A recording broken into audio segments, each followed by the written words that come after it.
दोस्तों, ये मूवी एक सच्ची घटना पर आधारित है।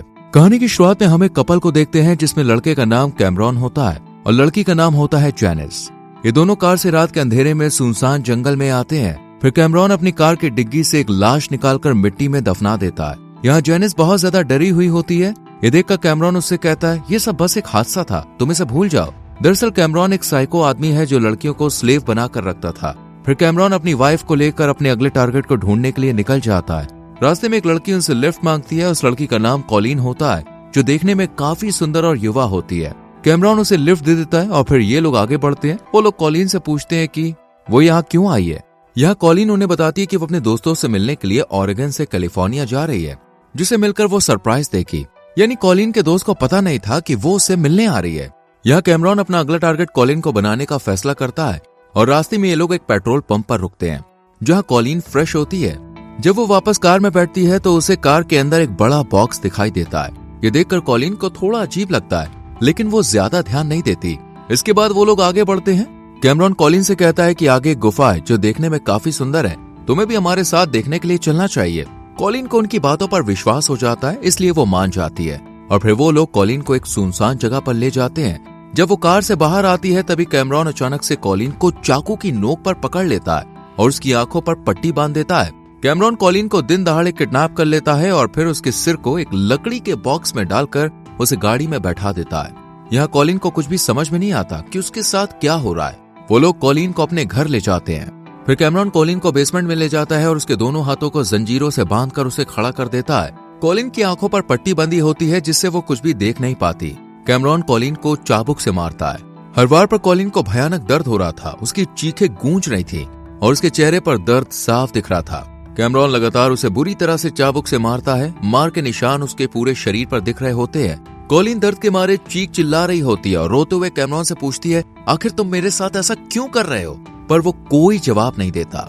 वो उसे लगातार बुरी तरह से मारता है और टॉर्चर करता रहता है। फिर कैमरॉन कॉलिन के सामने ही अपनी वाइफ के साथ इंटीमेट होता है। यहाँ पर हमें पता चलता है कि यह आदमी पूरी तरह से बहुत बड़ा वाला साइको है जो टॉर्चर भी करता है और मौज मस्ती भी करता है, और वो एक घटिया आदमी होता है जिसे लड़कियों को टॉर्चर करने में मजा आता है। इसके बाद कैमरॉन कॉलिन को एक लकड़ी के बॉक्स में बंद कर देता है।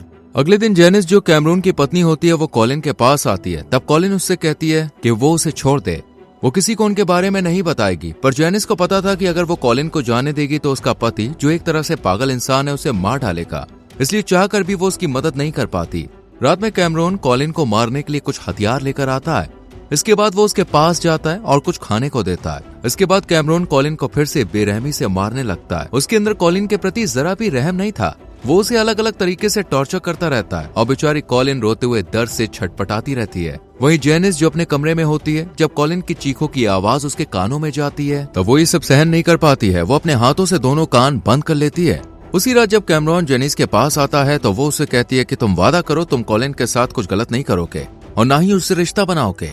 इसके बाद कैमरॉन कॉलिन को एक ताबूत के आकार के बॉक्स में बंद कर देता है और उसके अंदर एक ऑक्सीजन पाइप लगा देता है ताकि वो सांस ले सके और जिंदा रहे। यहाँ कॉलिन बॉक्स में बंद होती है। वो बॉक्स को हाथों से धक्का देकर उसके ढक्कन को खोलने की कोशिश करती है, पर वो ऐसा करने में कामयाब नहीं हो पाती। कॉलिन बहुत ज्यादा रोने और चिल्लाने लगती है। दरअसल कैमरॉन ने कॉलिन को अपना गुलाम बनाने के लिए उसे किडनैप किया था। इससे पहले भी कहानी की शुरुआत में जिस लड़की को उसने दफनाया था वो भी उसकी गुलाम थी। उसने भागने की कोशिश की थी, इसलिए कैमरॉन ने उसे मार दिया। यहाँ कॉलिन अंधेरे बॉक्स में बंद होकर गुस्से और डर से भर जाती है। उसकी स्थिति में असहायता और भय साफ साफ छलकता है। उसे अपने माता पिता की याद आ रही होती है। वहीं हम कॉलिन के माता पिता को देखते हैं जो उसके लापता होने से बहुत परेशान होते हैं। वो पुलिस में शिकायत भी करते हैं पर कॉलिन का कोई पता नहीं चलता। ऐसे ही समय बीतता है और 6 महीने गुजर जाते हैं, पर अब तक कॉलिन उस बॉक्स में ही बंद रहती है। उसे केवल जरूरत पड़ने पर बॉक्स से बाहर आने दिया जाता है। इसी दौरान जैनिस कैमरॉन को खुशखबरी देती है और कहती है कि मैं माँ बनने वाली हूँ। ये सुनकर कैमरॉन भी खुश होता है कि वो पिता बनने वाला है। जैनिस उसे कहती है कि हमें अब कॉलिन को छोड़ देना चाहिए, क्योंकि जब हमारा बच्चा जन्म लेगा और कॉलिन को इस हालत में देखेगा तो उस पर बुरा असर पड़ेगा। मगर कैमरॉन उससे कहता है कि अगर हमने कॉलिन को जाने दिया तो वो पुलिस को हमारे बारे में बता देगी और हमें जेल जाना पड़ेगा। इसलिए कैमरॉन एक योजना बनाता है और कॉलिन के पास जाता है। वो उससे कहता है कि मैं एक ऐसी कंपनी में काम करता हूँ जो गुलाम खरीदती और बेचती है। कैमरॉन कॉलिन से कहता है कि तुम मेरी गुलाम हो और कंपनी वालों को तुम्हारे बारे में पता चल गया है और अगर तुम यहाँ से भागने की कोशिश करोगी तो कंपनी वाले तुम्हें पकड़कर मार देंगे। कैमरॉन आगे कहता है अगर हम किसी इंसान को गुलाम बनाते हैं और वो भाग जाती है तो हम उसके परिवार के लोग को भी मार देते हैं। कैमरॉन कॉलिन को झूठी कहानियों और बातों से डरा देता है कि वो कुछ समझ नहीं पाती और इन बातों पर विश्वास करने लगती है। वो कॉलिन के मन में गहरा डर बैठा देता है। इसके बाद कैमरॉन कॉलिन से एक फॉर्म पर साइन करवाता है जिससे उसे लगे कि कैमरॉन जो कुछ भी उसे बता रहा है वो सब सही है। वो कहता है तुम यहाँ मेरे घर के अंदर पूरी तरह सुरक्षित हो, बस तुम अच्छे स्लेव बनकर रहना और मैं जो कहूँ वो करना। कॉलिन को लगता है कि कैमरॉन जो कुछ भी कह रहा है वो सच है, इसलिए वो उसकी सभी बातें मानने के लिए सहमत हो जाती है। कैमरॉन को भी यकीन हो जाता है कि कॉलिन उसकी बात मानेगी, इसलिए वो उसके गले में एक पट्टा बांध देता है जैसे कुत्ते के गले में होता है। वो कॉलिन को एक गुलाम की तरह ट्रीट करने लगता है। फिर कैमरॉन उससे कहता है कि अब तुम मेरी गुलाम हो, इसलिए मुझे सर या मास्टर कहकर बुलाओगी और जैनिस को मैडम, और हमसे इज्जत से बात करनी होगी। कैमरॉन आगे कहता है जब भी मैं टेंशन बोलूं तो तुम्हें अपने हाथ ऊपर करके खड़े हो जाना है। इसके बाद से कॉलिन को इस घर में खूब काम कराया जाता है। दिन रात उसे खटाया जाता है और हर रात उसी लकड़ी के बॉक्स के अंदर सोना पड़ता है। कॉलिन को यहाँ पर रहते हुए 1 साल से ज्यादा का समय हो जाता है। इस दौरान जैनिस यहाँ पर एक लड़की को जन्म देती है। जब कॉलिन इस छोटी बच्ची को देखती है तो वो बहुत खुश होती है। ऐसे ही समय बीतता है और अब कॉलिन को यहाँ गुलाम बनकर रहते हुए 2 साल बीत चुके होते हैं। यहाँ जब कॉलिन कैमरॉन और जैनिस के लिए खाना परोस रही होती है तब गलती से उससे चम्मच गिर जाता है। ये देखकर कैमरॉन गुस्से में आ जाता है और उसे अटेंशन कहता है। तब कॉलिन अपने दोनों हाथ ऊपर करके खड़ी हो जाती है। फिर कैमरॉन उसे चाबुक से मारता है जिससे वो दर्द के मारे चिल्लाने लगती है। ये सब जैनिस से नहीं देखा जाता। वो अपने कमरे में चली जाती है। वो ये सब रोकना चाहती है पर कैमरॉन से बहुत ज्यादा डरती है। अगले दिन जब कॉलिन बाहर कपड़े फैला रही होती है तब कैमरॉन उससे कहता है मेरे दोस्त की स्लेव उसे छोड़कर भाग गई थी।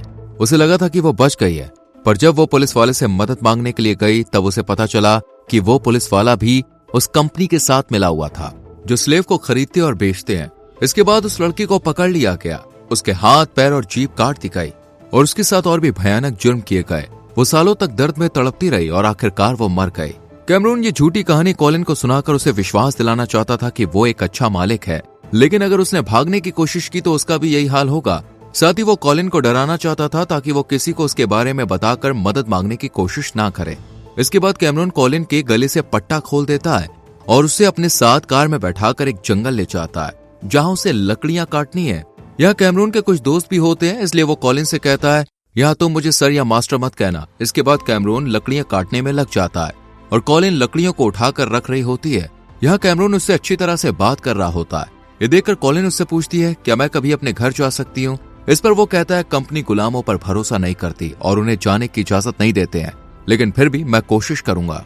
यहाँ कैमरॉन पेड़ काटते हुए अपने पैर पे चोट पहुंचा लेता है और दर्द के मारे चिल्लाने लगता है। यहाँ कॉलिन के पास मौका होता है कि वो भाग जाए, पर कैमरॉन ने उसे इतना डरा दिया होता है कि वो भागती नहीं है।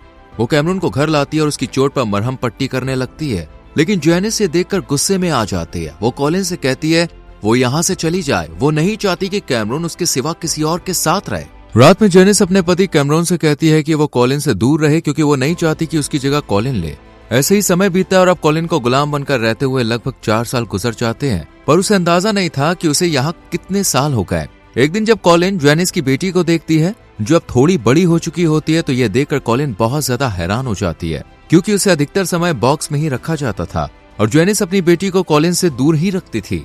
एक दिन कैमरॉन अपनी पत्नी और बच्चे के साथ घूमने चला जाता है और कैमरॉन कॉलिन को उसी बॉक्स में बंद करके छोड़ देता है। कॉलिन जब सो रही होती है तब उसे कई भयानक सपने आते हैं। वो ईश्वर से प्रार्थना करती है और कहती है मैंने कभी किसी के साथ कुछ गलत नहीं किया है, फिर मेरे साथ ऐसा क्यों हो रहा है। कॉलिन बहुत ज्यादा डर जाती है और डर के मारे बॉक्स को लात मारने लगती है। मारते मारते बॉक्स खुल जाता है।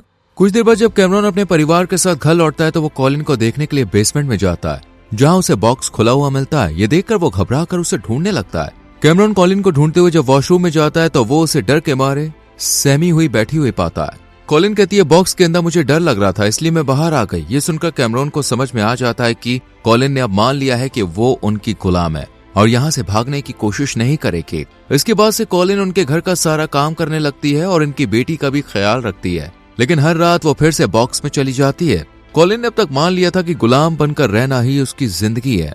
ऐसे ही कॉलिन को यहाँ पर रहते हुए 7 साल बीत जाते हैं। एक दिन कैमरॉन कॉलिन को बताता है कि उसकी कंपनी ने कॉलिन को कुछ दिनों के लिए घर जाने की परमिशन दे दी है, पर जाने से पहले उसे एक टेस्ट देना होगा ताकि कैमरॉन को भरोसा हो सके कि वो वहां से भागेगी नहीं।